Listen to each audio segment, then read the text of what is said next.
Você já ouviu aquela frase, está na Bíblia, mas quando foi procurar, não encontrou em lugar nenhum? Pois é, com o tempo, várias ideias entraram no vocabulário cristão como se fossem verdades bíblicas, mas são apenas tradições humanas, interpretações erradas ou pura invenção. Então se prepara porque nesse vídeo vamos derrubar alguns dos mitos mais famosos que os cristãos acreditam, mas que não estão na Bíblia.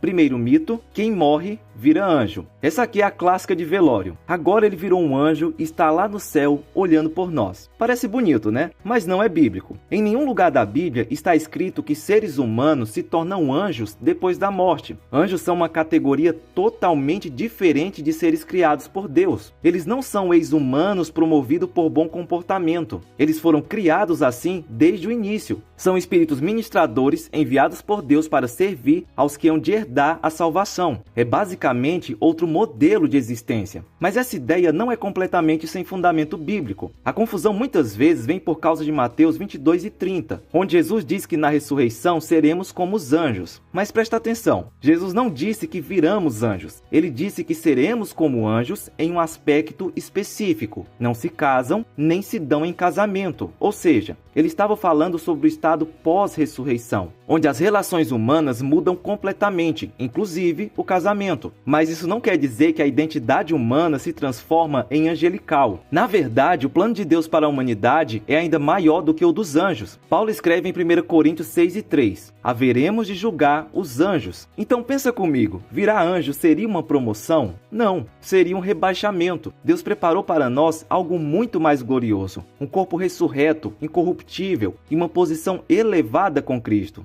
Segundo o mito, Noé levou apenas um par de cada animal para a arca. Essa aqui é campeã dos livrinhos infantis e decorações de berçário. A imagem está lá, barquinho fofinho, girafa de um lado, elefante do outro, casalzinho de cada espécie olhando o pôr do sol. Bonito? Sim, bíblico, parcialmente. A verdade é que Noé levou 2 de cada animal impuro, mas dos animais puros ele levou 7 pares. Isso mesmo, 7. Está escrito lá em Gênesis 7:2, de todo animal limpo tomarás para ti 7 pares, o macho e sua fêmea. Mas dos animais que não são limpos, um par, o macho e sua fêmea. Mas por que esse erro é tão comum? Porque muita gente só lembra de Gênesis 6:19 que diz: e de tudo que vive, de toda carne, 2 de cada espécie. Tu levarás na arca, para os conservar vivos contigo, macho e fêmea serão. Ou seja, esse versículo apresenta uma instrução geral, e é ele que costuma ser citado nas histórias resumidas. Mas no capítulo seguinte, Deus especifica a quantidade diferente para animais puros, e é aí que a maioria não presta atenção. Agora, por que uma quantidade tão maior de animais puros? Porque eles seriam usados depois em sacrifício e talvez como alimento. Deus já estava preparando tudo com antecedência como sempre.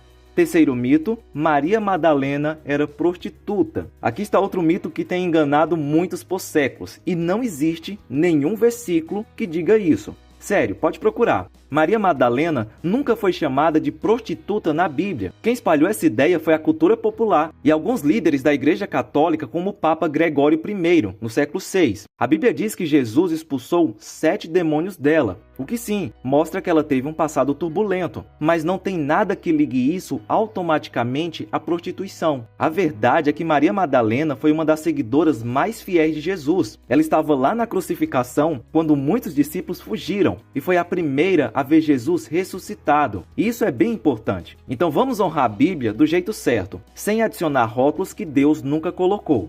Quarto mito, dinheiro é a raiz de todos os males. Esse é um daqueles ensinos que as pessoas têm certeza de que está na Bíblia, mas está errado. E não é só um erro de interpretação, é um erro de citação mesmo. O que a Bíblia realmente diz em 1 Timóteo 6:10 é: pois o amor ao dinheiro é a raiz de todo mal. Esse pequeno complemento faz toda a diferença. Ou seja, não é o dinheiro que é o problema, é o amor descontrolado por ele. O apego, a obsessão, a ganância, a idolatria. O dinheiro em si é só uma ferramenta. Ele pode ser usado para o bem ou para o mal. Depende do coração de quem possui. Tem gente que tem pouco dinheiro e é super gananciosa. E tem gente que tem muito e é generosa, usada por Deus para abençoar vidas. O que a Bíblia combate é o desejo de ficar rico a qualquer custo. O espírito de cobiça faz a pessoa vender a alma por status, poder e conforto. Paulo continua o versículo dizendo: e alguns, por tanto desejarem dinheiro, desviaram-se da fé e afligiram a si mesmo com muitos sofrimentos.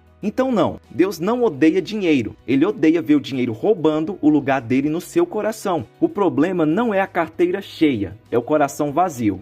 Quinto mito, se algo ruim aconteceu, é porque faltou oração. Essa aqui é aquela típica frase que parece super espiritual, mas carrega uma teologia bem errada por trás. A ideia de que algo ruim só acontece se você orar pouco. E isso transforma Deus em uma espécie de gerente de serviço de atendimento ao cliente espiritual. Você ora, ele resolve. Você não ora, ele manda problema. Só que isso não é cristianismo, é uma espécie de superstição. Jesus orava o tempo todo e mesmo assim foi traído, preso, espancado e crucificado. Paulo era um grande homem de oração e viveu sendo perseguido, preso, apedrejado e passou fome. Estevão orou e morreu apedrejado também. Ou seja, oração não é um escudo contra o sofrimento. É uma conexão com Deus apesar do sofrimento. Sim, a Bíblia manda orar sem cessar, mas ela nunca promete que oração vai blindar sua vida de problemas. Pelo contrário, Jesus disse, no mundo tereis aflições, mas também disse, mas tende bom ânimo, eu venci o mundo. Então vamos parar com esse mito cruel que faz as pessoas se sentirem culpadas por tragédias, perdas ou dores. Às vezes a pessoa orou sim, e mesmo assim o câncer veio, o acidente aconteceu, o desemprego bateu. Não foi falta de oração, foi uma tragédia natural em um mundo caído.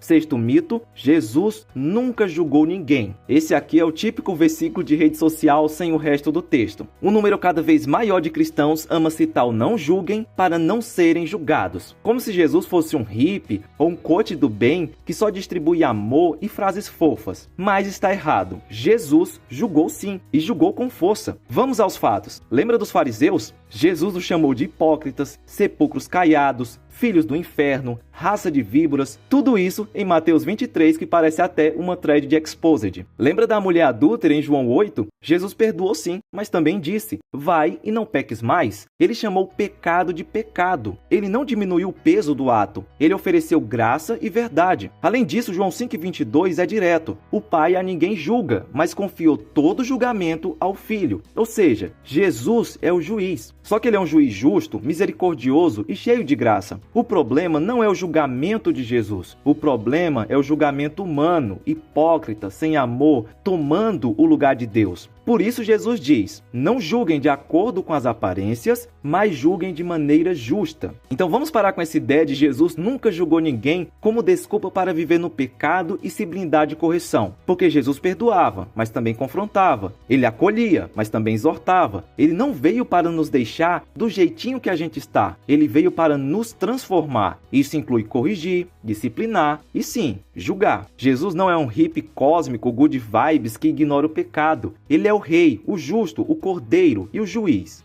Sétimo mito, Deus não dá um fardo maior do que você pode suportar. Essa frase parece bíblica, né? Tem até aquele tom de consolo. Mas não é isso que a Bíblia diz. O versículo usado como base para essa ideia é 1 Coríntios 10:13, que fala sobre tentações e diz, Deus é fiel e não permitirá que vocês sejam tentados além do que podem suportar. Ou seja, o texto fala sobre tentação, não sobre sofrimento, fardos, tragédias. Não é sobre o peso das dificuldades da vida. É sobre a capacidade de resistir ao pecado com a ajuda de Deus. Agora, falando sobre fardos pesados demais, olha para a Bíblia. Moisés disse, não posso sozinho levar todo este povo. Davi escreveu, estou esmagado pelo peso do meu pecado. Paulo disse, queremos que saibam das aflições pelas quais passamos na província da Ásia. Fomos esmagados e oprimidos além da nossa capacidade de suportar. Sabe o que isso significa? Que sim, Deus permite problemas além da nossa força. Mas justamente para a gente parar de confiar na nossa força e correr para Ele. Deus nunca prometeu que você vai aguentar tudo sozinho. O que Ele prometeu é que vai estar com você quando você não aguentar. Vinde a mim,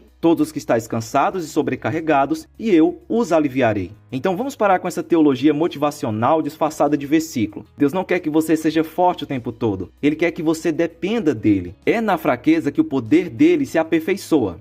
Oitavo mito, onde 2 ou 3 estiverem reunidos, Deus está ali. essa frase parece o grito de guerra do culto de meio da semana com 4 pessoas na igreja. E sim, Deus realmente está presente sempre com os seus. Mas essa frase foi arrancada do contexto original com uma força tão grande que até dói. A verdade é que Mateus 18 e 20 não está falando de culto pequeno, nem de reunião de oração com pouca gente. O contexto é outro e bem mais tenso. Jesus estava ensinando sobre disciplina na igreja. Ele estava explicando o que fazer quando alguém peca e se recusa a mudar. Primeiro você vai sozinho conversar com a pessoa. Se ela não ouvir, aí sim entra a parte dos 2 ou 3. Eles servem como testemunha no processo. Então, quando ele diz onde 2 ou 3 estiverem reunidos em meu nome, ele não está falando de cultinho com pouca gente. Ele está dizendo, quando vocês se juntam com justiça e humildade para tratar de um pecado sério na igreja, eu estou com vocês. É tipo um tribunal espiritual, mas com Jesus no meio dizendo, eu aprovo o que vocês estão fazendo porque vocês estão seguindo o meu ensino com amor e verdade. Ou seja, esse versículo não significa que Deus só aparece quando tem 2 ou mais. Até porque se você estiver sozinho, Deus continua lá. Afinal, Jesus disse, estarei convosco todos os dias. Até sozinho no quarto escuro, orando, ele está presente.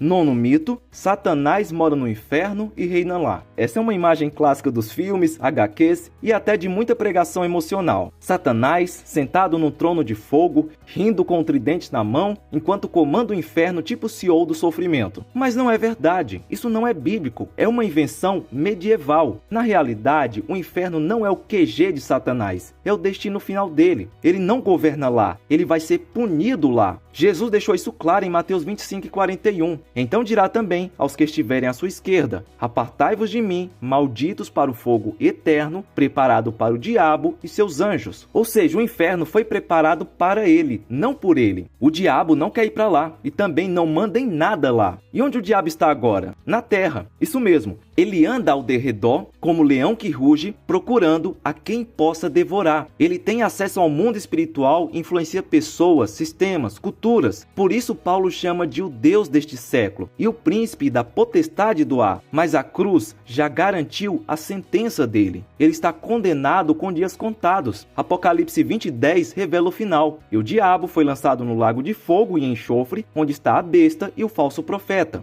10º mito, o fruto proibido era uma maçã. Esta aqui virou até emoji universal do pecado. Toda vez que alguém fala de Adão e Eva, a imagem que vem na cabeça, uma maçã vermelha, suculenta, proibida. Mas onde na Bíblia fala que era uma maçã? Resposta curta, em lugar nenhum. Gênesis 3:6 só diz, vendo a mulher que a árvore era boa para se comer, agradável aos olhos e desejável para dar entendimento, tomou do seu fruto e comeu. Mas qual era o fruto? É mistério. Poderia ser figo, romã, tâmara, uva. A Bíblia simplesmente não diz. Então de onde vem a ideia da maçã? A culpa é dos latinos. Na tradução da Vulgata, a palavra para mal é malum e a palavra para maçã é malum. Aí, alguém achou que o jogo de palavras era teológico e pronto, o mito nasceu. Maçã igual pecado. Então, se você quer cair menos nestes e outros enganos, é preciso se aprofundar mais no conhecimento da palavra. Por isso, eu criei a plataforma Bíblia Ilustrada. Lá você terá acesso a videoaulas sobre os livros da Bíblia e mapas mentais para aprender mais rápido, além de vários outros bônus e cursos extras. Se você ficou interessado, o link para conhecer a plataforma está aqui na descrição do vídeo. Fica na paz e até a próxima.